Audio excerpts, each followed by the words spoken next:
ವಿಜಯನಗರ ಜಿಲ್ಲೆಯ ಹರಪನಹಳ್ಳಿ ತಾಲೂಕು ತೆಲಿಗಿ ಹೋಬಳಿ ವ್ಯಾಪ್ತಿಗೆ ಬರುವ ಕೆ ಕಲ್ಲಹಳ್ಳಿ ಗ್ರಾಮದಲ್ಲಿ ಶ್ರೀ ದುರ್ಗಾಂಬಿಕಾ ದೇವಸ್ಥಾನದ ಕಟ್ಟಡ ನಿರ್ಮಾಣಕ್ಕೆ ಶ್ರೀ ಧರ್ಮಸ್ಥಳ ಗ್ರಾಮೀಣ ಅಭಿವೃದ್ಧಿ ಸಂಸ್ಥೆ ವತಿಯಿಂದ ರು 1,50,000 ಡಿಡಿಯನ್ನು ಈ ದಿನ ತಾಲೂಕು ಯೋಜನಾಧಿಕಾರಿಯಾದ ಶ್ರೀ ಸುಬ್ರಹ್ಮಣ್ಯ ಇವರು ಶ್ರೀ ದುರ್ಗಾಂಬಿಕಾ ಸೇವಾ ಸಮಿತಿಗೆ ನೀಡಿದರು.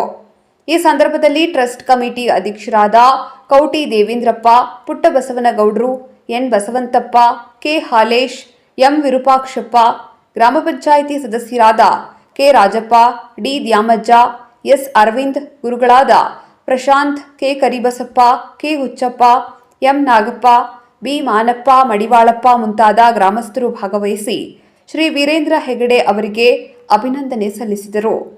ವರದಿ H Kareem Nandibevur, KS news 24x7.